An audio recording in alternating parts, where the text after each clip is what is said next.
como última conferencia tenemos a la microbióloga Judith Aguas, que nos hablará sobre la microbiota. Buenas tardes, agradezco mucho la invitación y la presencia de todos ustedes. Les voy a hablar sobre un tema que a mí me apasiona, porque es todo lo que son los microorganismos. Pero lo más importante es que vamos a hablar de la microbiota. Aquí no se ve muy bien por la luz, pero ese señorcito que está ahí tiene muchos foquitos, muchas lucecitas a su alrededor, que son todos los microorganismos que viven en nosotros. Entonces, comenzamos porque tenemos todos los microorganismos comenzaron a existir y empezaron a evolucionar. Entonces nuestros ancestros son las bacterias, pero no nada más es eso. Después de la evolución y todo, tenemos que todo lo que nos rodea está lleno de microorganismos. Entonces la microbiota ambiental es el conjunto de microorganismos que constituyen nuestro universo. Pero aquí lo que pasa es que todos, si le pusiéramos lucecitas a cada microorganismo, no necesitaríamos luz, no pagaríamos luz. O sea, si brillaran, más bien, no si les pusiéramos luz, sino si brillaran, no necesitaríamos luz porque todo estaría iluminado. Entonces, en las plantas van evolucionando, cada color es diferente tipo de microorganismo que está encima de las plantas, a cómo van creciendo y a cómo van, al final pues ya se muere la planta, pero cuando empieza la germinación tienen cierto tipo de microorganismos y luego ya se van consumiendo y se va evolucionando y se van degradando. Entonces igual nos pasa a nosotros. En el descubrimiento de las bacterias, Theodor Escherichia fue en 1900, bueno, él empezó de 1857 a 1911, pero comenzó a estudiar en 1884 las heces de lactantes del Instituto Patológico de Viena. Entonces empezó y encontró una bacteria que se repetía y era muy abundante, que era Bacterium coli, que le pusieron Escherichia por el nombre del que lo estudió. Y después encontraron también una que se llama Klebsiella, que también está en gran número en las heces de los lactantes. Entonces, microbiota son todos los microorganismos que habitan en nosotros. Microbiomas son todo el ecosistema, que son los microorganismos y el medio ambiente. Y metagenoma son todos los genes de ese ecosistema. Disbiosis es el que no hay microorganismos, y eubiosis es la restauración de todos esos microorganismos. Entonces, la microbiota humana es el conjunto de gérmenes que conviven en el huésped o hospedero en equilibrio sin causar la enfermedad, y es característica de la especie humana. Cada especie tiene sus microorganismos. Entonces, nosotros, a la hora de convivir, a la hora que nace, tiene cierto número de microorganismos. Después, el adolescente tiene otra población diferente. En el adulto es donde hay más diversidad, y en el anciano se disminuye. Entonces, todo eso se va regulando, depende de qué es lo que... Primero es el entorno, primero es la madre, después el entorno familiar, después es la casa, y si esa casa tiene perritos, y si esa casa tiene otro tipo de paredes. Entonces, toda esa microbiota va cambiando. Pero ¿para qué necesitamos la microbiota? Para tener un equilibrio en la salud. Si tenemos un sitio no hay microorganismos, tampoco puede haber vida. Entonces, ¿ustedes se acuerdan del niño de la burbuja? O no, nunca lo conocieron, el niño de la burbuja. Era un niño que nació con todo su sistema inmunológico que no servía. Entonces ese niño no tenía microorganismos, no tenía nada. ¿Por qué? Porque al mismo tiempo no soportaba nada y lo tenían en una burbuja, que eventualmente se murió esa criatura por una infección. Entonces, ¿por qué? Porque no tenía nada que lo defendiera. Entonces, la distribución de los microorganismos coloniza todas las superficies cutáneas mucosas. Por el otro lado tenemos el sistema nervioso central, el sistema circulatorio, la cavidad peritoneal y las vías respiratorias inferiores, que realmente no tienen microorganismos. Tenemos la flora basal y transitoria.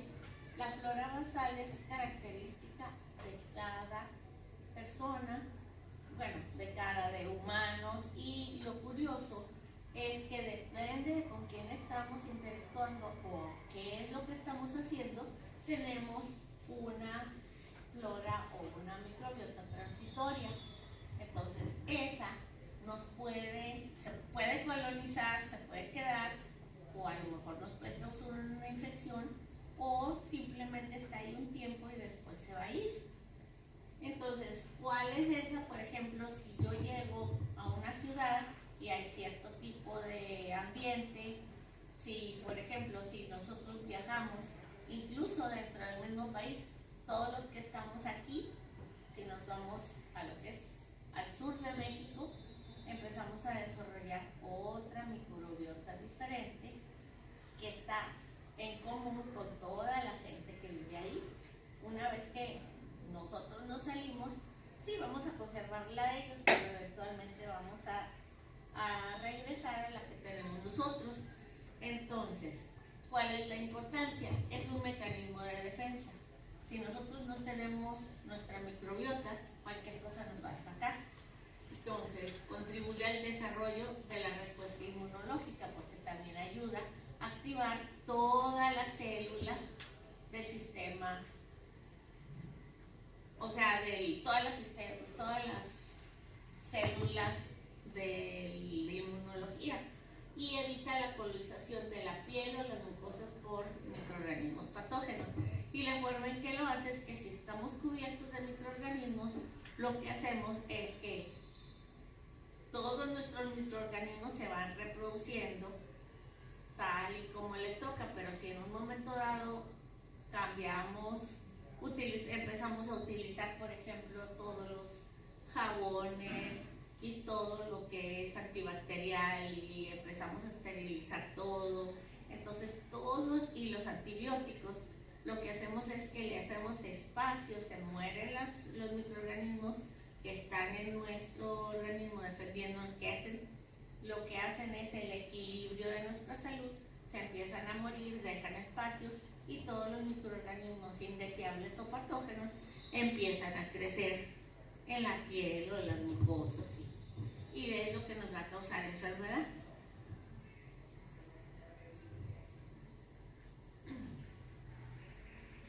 Entonces, lo que nos van a producir los microorganismos que no queremos, entonces tenemos producción de bacteriocinas, producción de metabolitos tóxicos, reducción del potencial redox, consumo de nutrientes especiales y competencia por los receptores. Entonces empiezan, en lugar de que todo funcione en equilibrio, empiezan a competir con los receptores en las células y empiezan a alterar todo nuestro sistema. Entonces, lo que tenemos es, por ejemplo, lo que es nuestra microbiota, lo que va a hacer es aumentar la producción de anticuerpos, y es como a la hora de que empieza nuestro mismo sistema, y sobre todo en el intestino, como vamos a ver ahorita, lo que empieza es a como que el cuerpo va a ensayar y empieza a activar todas esas células, y empieza a activarse y entonces es donde empieza a hacer el sistema inmune, es cuando empieza a funcionar como debe de ser y no nos va a causar problemas por inmunodeficiencia o inmunosupresión. Estimula la fagocitosis, que es lo mismo, aumenta la producción de interferón y hace la deconjugación de ácidos biliares. Eso es lo que hacen en nuestro sistema, lo que es el estómago, intestino. Y ahora, en el recién nacido, el bebé recibe toda la microbiota de su mamá a la hora de que pasa por el canal vaginal. ¿Qué es lo que pasa con los niños que no nacen de esa forma, que tienen con cesárea o que no tienen la leche materna? Pues no tienen todos esos microorganismos, esa microbiota que necesitan para empezar a desarrollar su sistema inmune. Entonces, uno de los estudios, una de las prácticas que están haciendo ahora es humedecer una gasa en la vagina de la mamá. Entonces, una vez que nace el bebé por cesárea, por ejemplo, lo que hacen es que lo untan todo para que tengan todos sus microorganismos. Entonces se los empieza a absorber y tiene todas las ventajas de los niños que nacen de forma natural. Entonces, tenemos microbiota, cada ecosistema, tenemos muchos ecosistemas y somos un conjunto de ecosistemas, pero en fin, el caso es de que tenemos la microbiota de la cavidad oral, es mixta y es aerobios y anaerobios. Tiene en la composición, la placa dentaria tiene Streptococcus alfa, alfa hemolítico, mutans sanguis, y todos esos son Streptococcus viridans. Y además hay otros muchos, hay aerobios y anaerobios, hay cándida. La cándida también es un componente muy importante en nuestra microbiota. Entonces, todos esos nos van a dar un equilibrio, y incluso con la saliva, y la saliva también tiene enzimas y eso nos va a ayudar para comenzar la digestión en la boca, y así va a ir pasando a otras partes del cuerpo. Bueno, el sistema digestivo. Ok, entonces tiene 200 especies diferentes, solo 20 tienen el carácter de residente, y pues ahí están varios, pero son muchos, entonces todos son benéficos. Y a la hora de que, por ejemplo, una de las cosas, yo doy clase de microbiología de laboratorio, y lo que hago es que, por ejemplo, a la hora de que les toca la clase de tinción, pues les pongo para que tiñan la microbiota en la boca, y ahí se dan cuenta de la cantidad de microorganismos que tienen todas las personas sanas. ¿Cómo vamos a adquirir el resto de nuestra microbiota? Por los alimentos, que todo tratar de que sea lo más natural, por nuestro entorno, que son el aire y todo lo que son las plantas, el suelo. Uno de los lugares donde hay más microbiota útil es exactamente en el suelo, como 20 centímetros abajo de donde están todas las plantas, que es donde están todos los nutrientes y todo, y esas son las que ayudan al metabolismo de todas esas plantas, porque además se come todo lo que está ahí, y todos esos beneficios nos los dan si nosotros vamos a comer, por ejemplo, verduras.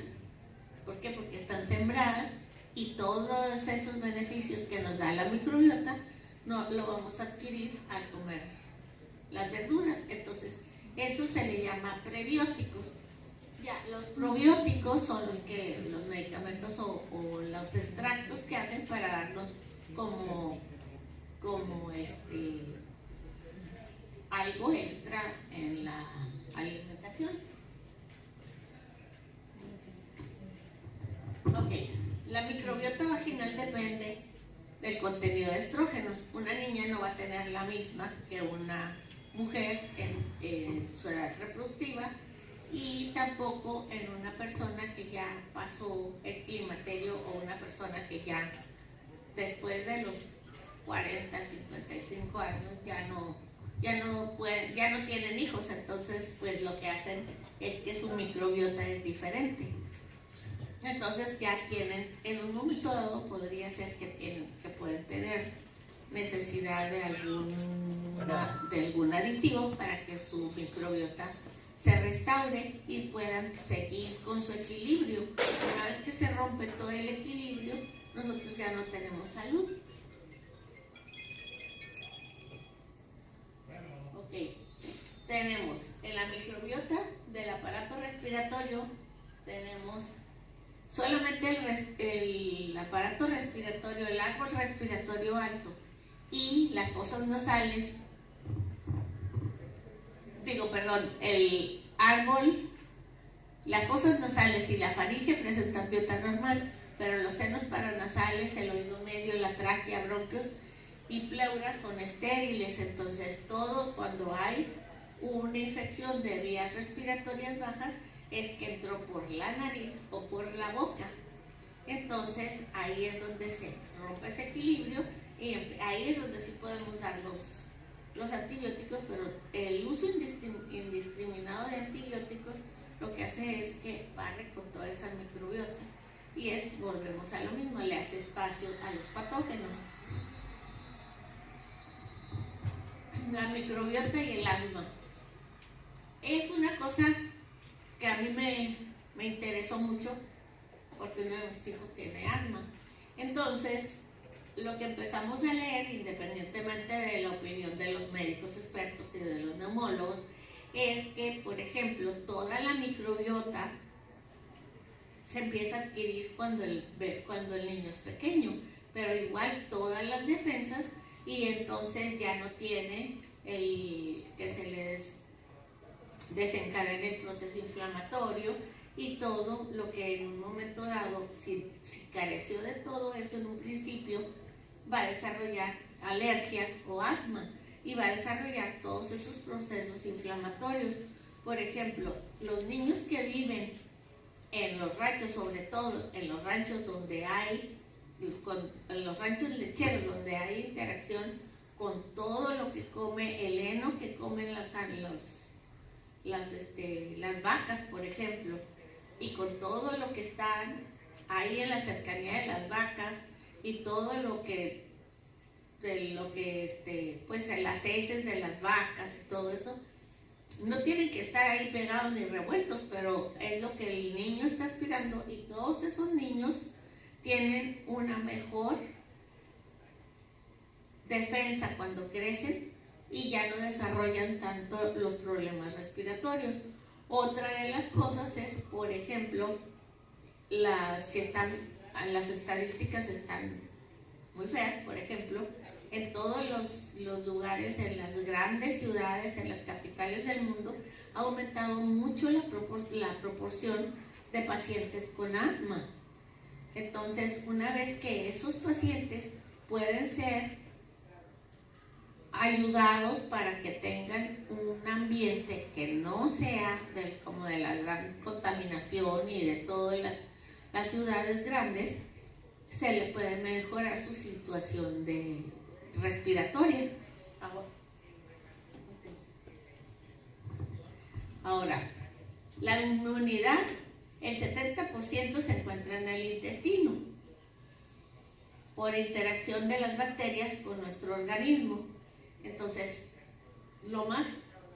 donde hay más bacterias es en el intestino grueso, pero el intestino es el órgano más grande del sistema inmunológico.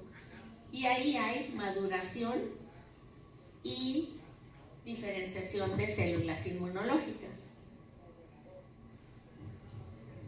La microbiota de la piel, la mayoría de los gérmenes colonizan el estrato córneo, o sea, todo lo que tenemos, mecanismos de defensa, el continuo recambio celular de las capas superficiales del epitelio nos ayuda, el pH bajo debido a metabolitos de las glándulas sebáceas y además tenemos macrófagos en la piel.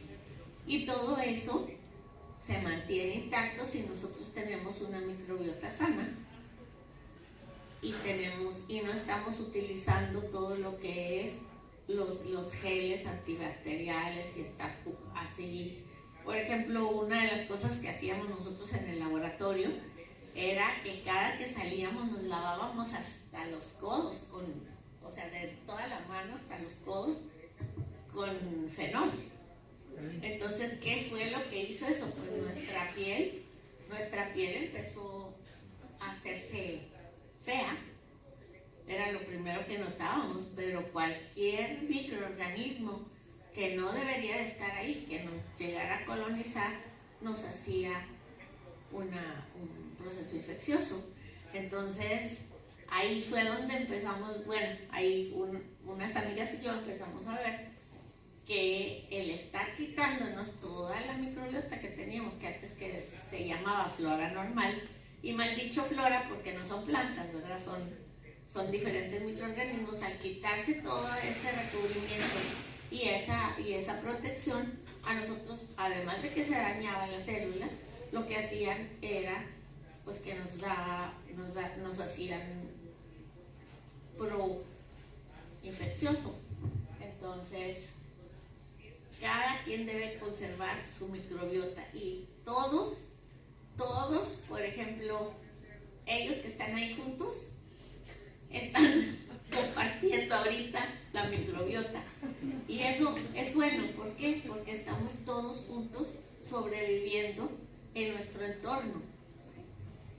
Entonces, en la conjuntiva carece de flora basal, pero tenemos mucha transitoria, sobre todo las mujeres que nos pintamos y nos maquillamos y que de repente se mete el cepillo ahí del rímel o nos pintamos la línea por dentro, todo eso. Entonces tenemos todo eso, pero ¿qué es lo que pasa? Que además tenemos las defensas del párpado, tenemos la defensa de las lágrimas y tenemos la defensa de las pestañas. Entonces todo eso es parte de lo que tenemos que vivir todos los días y no podemos tener todo estéril porque volvemos a lo mismo. Al tener todo estéril le damos pie a que cualquier microorganismo que no debe de estar ahí nos cause daño. El aparato urinario, salvo la uretra anterior, el aparato urinario es estéril.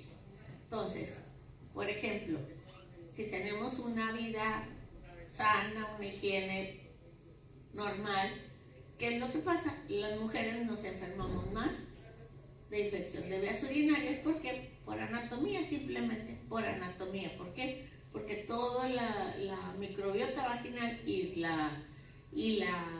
todo lo que está en el intestino, pues se puede ir caminando ahí cerquita y llega a la uretra. Y entonces ya nos causa una cistitis. Ya lo malo es ya que se fuera para el sistema urinario alto, el aparato urinario superior, ahí es donde ya no. Entonces tenemos el aparato digestivo. Esto es lo más importante que tenemos de la microbiota. Tenemos el estómago, tiene pH 2 y ahí pueden subsistir el Streptococcus alfa, el Haemolyticus, Lactobacillus, Cocos anaerobios y Cándida.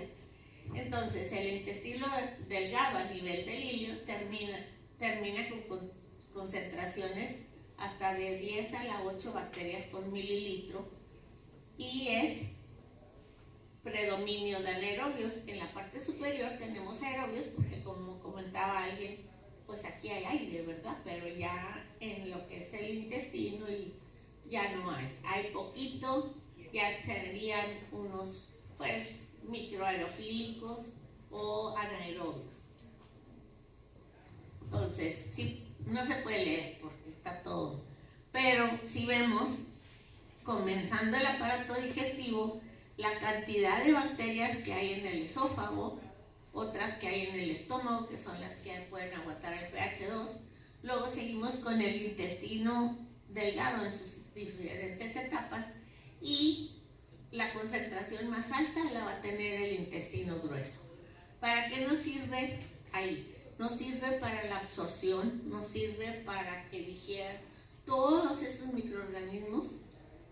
Ahí es donde empiezan a hacer su ensayo inmunológico. Ahí es donde empieza a hacer empiezan a digerir todo lo que nosotros no podemos digerir, y ellos ya nos ayudan a digerir todo lo que tenemos. Producen la vitamina K, producen vitamina B12 y producen otras sustancias que nos ayudan a mantener el equilibrio. Y como dicen, el intestino es el segundo cerebro. Si nuestro intestino está sano y en equilibrio, nosotros tenemos más enzimas y más compuestos y mejor funcionamiento de lo que es el cerebro. Entonces, pues nuestro intestino es el segundo cerebro. Entonces, si le metemos muchos carbohidratos y muchos azúcares, funciona menos que si le metemos proteínas y otro tipo de carbohidratos complejos o naturales. Entonces tenemos la composición, está la dieta, las enfermedades, la medicina y la genética. Entonces todo eso está en el sistema digestivo. Pero esto ya lo dije. Además, otra de las cosas que se sintetizan en el intestino, por ejemplo, porque hay muchas más, es la serotonina, que le llaman la hormona de la felicidad. Y en un momento dado, todas las personas que tienen depresión y tienen otro tipo de trastornos, se las empiezan a dar como suplemento, se las tienen que tomar diario. Pero si en un momento dado podemos restituir todo lo que es la microbiota intestinal, podemos ayudar a reducir la cantidad de fármacos y tenemos mejor salud para todos.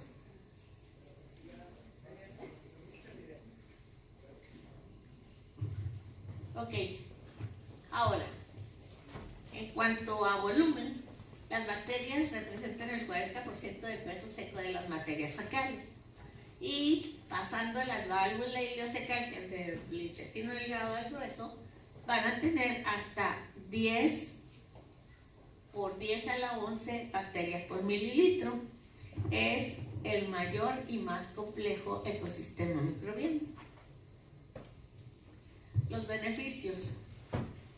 La microbiota es un universo de microorganismos. Tenemos 100 billones de bacterias que nos protegen de las enfermedades, activan nuestro sistema inmunitario, y desde la medicina se ve mucha importancia.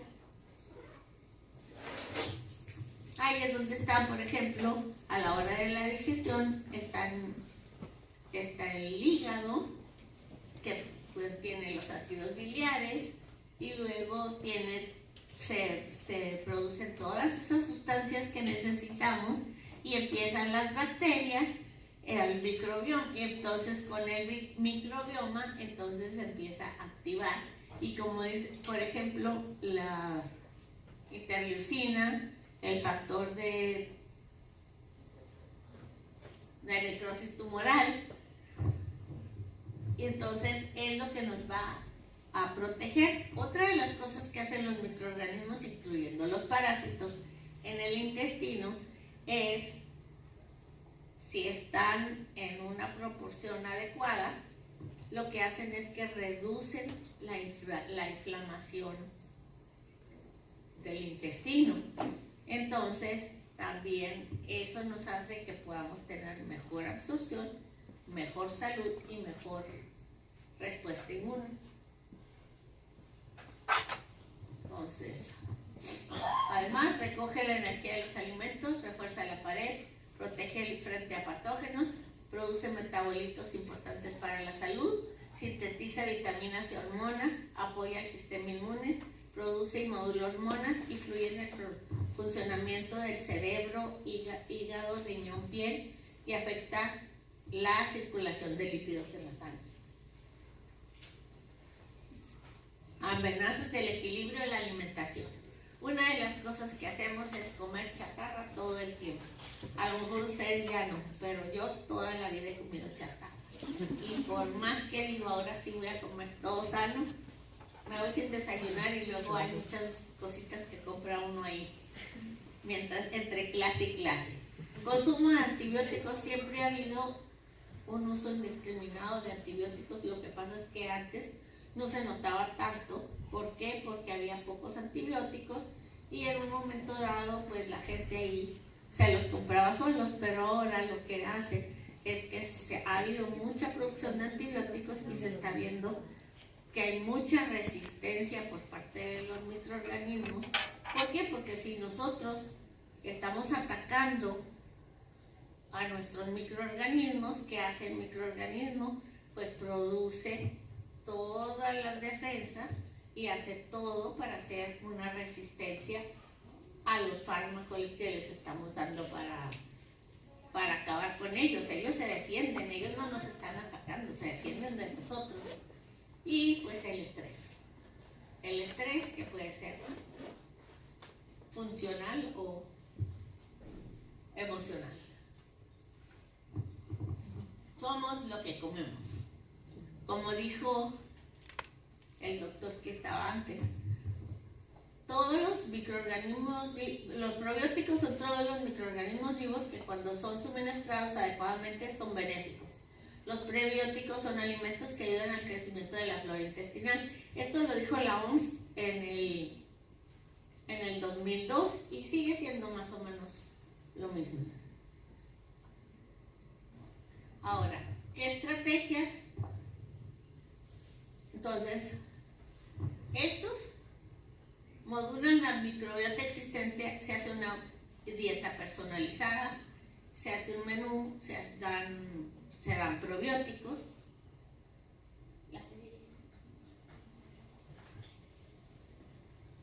Se necesita reducir el número de antibióticos o utilizarlos de una manera adecuada, no ir ahí a buscar que cada quien se autorreceta o se los toma mal, no sigue las instrucciones del médico. Los prebióticos son los nutrientes no digeribles y esos los vamos a adquirir con los alimentos, sobre todo con la fibra y los vegetales. Ahora, el trasplante de microbiota puede sustituir si es que tenemos algún problema que detecta que la microbiota no está bien y sobre todo que tiene algún padecimiento que ya estuvieron tratando. Eso lo deciden los médicos, eso lo ven los médicos, pero hay los trasplantes de microbiota. Entonces lo que hacen a veces es que juntan o de una persona sana, la purifican, lo filtran y todo y lo preparan para dárselo, de preferencia a un familiar, para dárselo a una persona que lo necesita y se lo ponen por enema. En Francia hay un laboratorio que recoge las heces de diferentes personas sanas, entonces las va preparando, las agita, les quita la piel y queda todo el DNA. Entonces lo que hace ese DNA se empieza a doblar y empieza a producir muchos más y ellos con esa técnica empiezan a secuenciar y empiezan a ver qué tipo de microorganismos hay. Entonces hacen listas y listas y listas de todo el genoma de los microorganismos que encontraron. Entonces ya saben cuáles son los que se necesitan y están viendo cómo es que van a hacer como una receta y es personalizada de qué es lo que necesita cada uno para estar en equilibrio. Y ahora tenemos también lo que quedan, que los simbióticos que ingieren un microorganismo probiótico junto con un carbohidrato prebiótico para obtener un beneficio nutricional. Entonces, vamos a decir como conclusión, el microbioma es un término mucho más amplio y hace referencia al conjunto de esas comunidades microbianas, incluyendo sus genes y metabolitos, así como las condiciones ambientales que les rodean. Estos ecosistemas microbianos se encuentran en el tracto gastrointestinal, genitourinario y respiratorio, la cavidad oral, nasofaringe y la piel. Entonces, ¿cómo se hace la integración? Nuestro genoma es modulado y regulado por millones de otros genomas. Eso es de todos los microorganismos. Y una de las conclusiones somos ecosistemas ambulantes. Y la bibliografía, pues no la pude poner derecha, pero ahí está. Y si tienen alguna duda, algún comentario, cualquier cosa, con la doctora Beren me pueden conseguir mi correo electrónico. Gracias.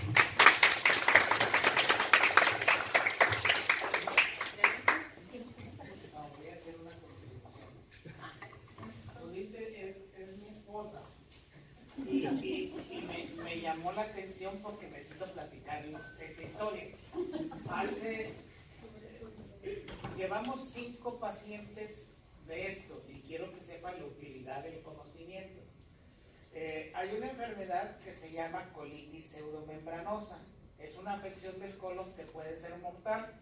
Se genera cuando uno toma antibióticos de más para alguna enfermedad, pero se acaba la biota del colon y se generan placas pseudomembranosas y la gente no puede digerir, tiene diarrea, tiene fiebre, se contamina.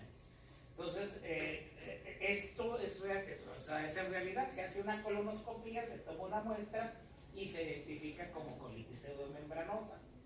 ¿Cómo le hemos estado tratando? Bueno, pues tomamos realmente materia fecal del familiar más cercano, compatible, en un frasquito, lo preparamos a la persona, ahora sí le damos otros antibióticos, le damos catárticos para que haga mucha popó y quede el colon estéril, verificamos que el colon no tenga bacterias y después por colonoscopia y preparando el excremento le vamos colocando implantes fecales en todo el colon y las personas se curan. O sea, se curan, literalmente se curan. Tenemos 5 pacientes en este año y los 5 tienen curación, por decir así. Entonces, la verdad es que conocer la microbiota y los beneficios que va a tener en el futuro cuando la trasplantamos es un éxito para la medicina. Yo recibo los beneficios de lo que hacen otros profesionales, pero esto se está haciendo, hay evidencia en el mundo. Entonces, para tratamiento de la obesidad, después lo que van a cambiar es la biota de lo que estamos y nosotros vamos a poder adelgazar sin necesidad más que tener una dieta sana, cambiando la biota total del intestino. Y esto también es un hecho. Lo que se está buscando es que no sea tan cruel como lo hacemos. Va a haber probablemente microcápsulas de liberación a diferentes niveles para que esa biota se pueda, con el ácido, las que son bacterias del estómago, liberar en el estómago, las que son alcalinas en el intestino y así. Pero necesitamos seguir. Pero ahorita existe esto y se practica. Gracias. Respecto al contacto de la microbiota propia en otros entornos, como por ejemplo cuando se viaja, sucede que la microbiota local difiere de la que tiene lugar al que se dirige uno, ¿no? Y muchas veces puede causar un problema o malestar en el individuo, ¿no? ¿Hay alguna manera o alguna precaución a tomar en caso de que alguien desea viajar a un lugar y no quisiera pasar un mal rato una vez que llegue a ese lugar por la microbiota tan diferente a veces con la que se está encontrando? Bueno, ok. Vieron que les comenté lo del rancho de vacas y eso, ¿no? Por ejemplo, toda la gente que de 0 a 3 años estuvo en contacto con un ambiente sano y consiguió su microbiota y empezó a desarrollarla a temprana edad, la mayoría de las veces no tiene muchas molestias. Una de las cosas, por ejemplo, a mí me pasó de que me subí a un avión y, pues vamos a decir, el 80% de los que estaban en el avión eran orientales. Y en ese momento todos estaban enfermos. ¿Por qué estaban enfermos?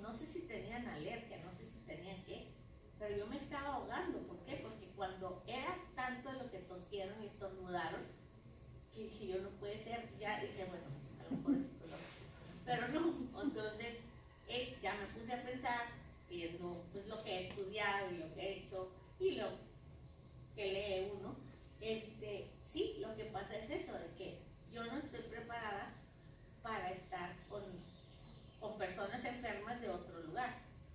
Entonces, sí es cierto, y cuando va uno, entonces por eso piden que muchas veces el viajero se vacune aquí cruzando la línea, en San Isidro incluso pueden investigar todas las vacunas en caso, pero esos son en caso de los que nos van a causar una enfermedad infecciosa.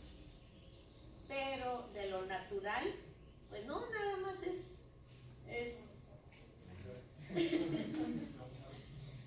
después se les va a quitar, o sea, porque a menos de que se contagien de algo muy grave, pero sí es cierto, y si se quedan a vivir ahí, eventualmente van a ir adquiriendo la microbiota local, que van a combinar con la suya, y entonces ustedes ya van a tener su microbiota personal. Entonces, y ya van a tolerar, su mismo microbiota va a tolerar la de nosotros. ¿Alguien más? Tengo una pregunta, pero es una pregunta personal. O sea, como... ¿Cómo se llama? Bueno, no.